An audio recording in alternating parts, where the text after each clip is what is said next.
लखनऊ में कृषि विकसित और विकसित उत्तर प्रदेश कार्यशाला का आयोजन इंदिरा गांधी प्रतिष्ठान में किया गया। कार्यशाला में डिजिटल एग्रीकल्चर और कृषि में एआई के प्रयोग पर चर्चा किया गया। इस कार्यशाला में विभिन्न विभागों के लोग मौजूद रहे। कृषि के विभिन्न पहलुओं पर चर्चा की गई। कृषि में किस तरह से विकास दिया जाएगा, कृषि मंत्री सूर्य प्रताप शाही ने जानकारी दी। उन्होंने बताया कि कृषि विश्वविद्यालयों के कुलपति और विशेषज्ञ मौजूद रहे। वे अपना सुझाव दिया। भविष्य की कृषि रूपरेखा पर सुझाव लिया गया। उन्होंने बताया कि 10 खरब डॉलर की अर्थव्यवस्था में कृषि की हिस्सेदारी बढ़ेगी। खेती में तकनीक का उपयोग बढ़ाया जाएगा।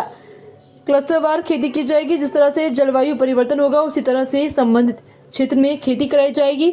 बीज उत्पादन पार्क का निर्माण हो रहा है, इसका भी फायदा किसानों को मिलेगा। कृषि में एआई, कृषि मंत्री ने कहा कि क्लाइमेट बदलाव के बारे में किसानों को पहले से ही वाकिफ कराना होगा। इस पर भी कार्यशाला में विचार होगा। एआई के जरिए पहले से ही बदलाव का अंदाजा लगाया जा सकता है, इसलिए इस पर विचार किया जाएगा।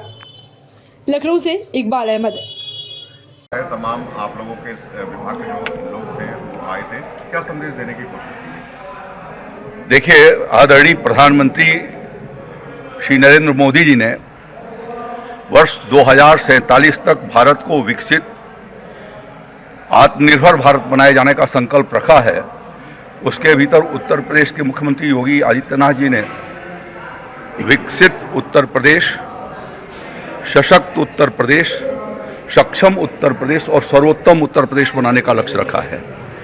और उसमें कृषि विभाग की और सहवर्ती विभागों की महत्वपूर्ण भूमिका है, जो सीधे किसानों के साथ संबंध रखते हैं, उनकी आमदनी को बढ़ाते हुए और प्रदेश की अर्थव्यवस्था को कैसे सशक्त किया जाए, उसमें उनका बहुत बड़ा रोल है।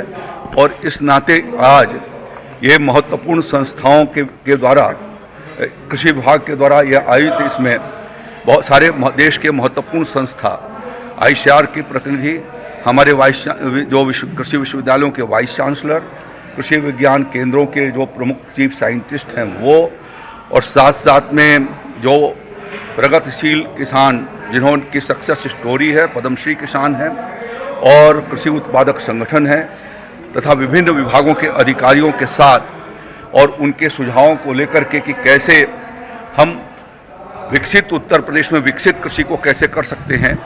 और जो उत्तर प्रदेश में 2047 तक 6 ट्रिलियन यूएस डॉलर इकानमी का लक्ष्य आदरणीय मुख्यमंत्री योगी आदित्यनाथ जी ने रखा है, उसमें उत्तर प्रदेश का कृषि विभाग कैसे 1 ट्रिलियन यूएस डॉलर इकानमी तक पहुंच सकता है, उसके संदर्भ में आज हम सभी वरिष्ठ देश के वैज्ञानिकों, किसान भाइयों और विभिन्न विभागों के अधिकारियों और कर्मचारियों, सबका यह एक समेकित प्रयास से, इसको उनके सुझाव क्या हैं और सबके समेकित प्रयास से हम इस लक्ष्य को पूरा कर सकेंगे। उसके लिए क्या कार्य योजना है, उनके ऊपर विचार विमर्श करते हुए हम आगे का अपना विजन उसके लिए तैयार करेंगे। बिहार में प्रचंड जीत हुई है। सीएम पद के जो शपथ पत्र ग्रहण की जो तैयारियां हैं वो बड़ी तेजी से चल रही है, क्या कहेंगे? ये बहुत अच्छी बात है। वहाँ की जनता ने आदरणीय प्रधानमंत्री नरेंद्र मोदी जी के नेतृत्व में चलने वाले एनडीए और हमारे वहाँ के मुख्यमंत्री नीतीश कुमार जी, इन सबको एक प्रचंड बहुमत के साथ विजयी बनाया है। स्वाभाविक है कि चुनाव के पूर्ण होने के बाद सरकार बनाए जाने की तैयारियां होती हैं। मैं आने वाली सरकार को अपनी ओर से शुभकामना देता हूं। और 20 वर्षों में एनडीए हेडेड वहाँ की जो सरकार रही है आदरणीय नीतीश कुमार जी की, उन्होंने बिहार को एक नया बिहार बनाया है, जिसमें जनता का प्रबल विश्वास बढ़ा है। उस विकास के कार्यों को आगे बढ़ाते हुए बिहार को भी सर्वोत्तम बनाए जाने की दृष्टि से वो प्रयास करेंगे। इसके लिए मैं उनको अपनी ओर से शुभकामनाएं देता हूं। आदरणीय प्रधानमंत्री जी के नेतृत्व को मैं बधाई देता हूं कि उनके नेतृत्व में लगातार भारतीय जनता पार्टी और एनडीए सफलता के शीर्ष मुकाम पर पहुंचने जा रहा है। रॉबर्ट वाड्रा ये कह रहे हैं कि बिहार में सही ढंग से चुनाव नहीं हुआ है। रॉबर्ट वाड्रा का कोई बात की नोटिस ही हम लोग नहीं लेते हैं।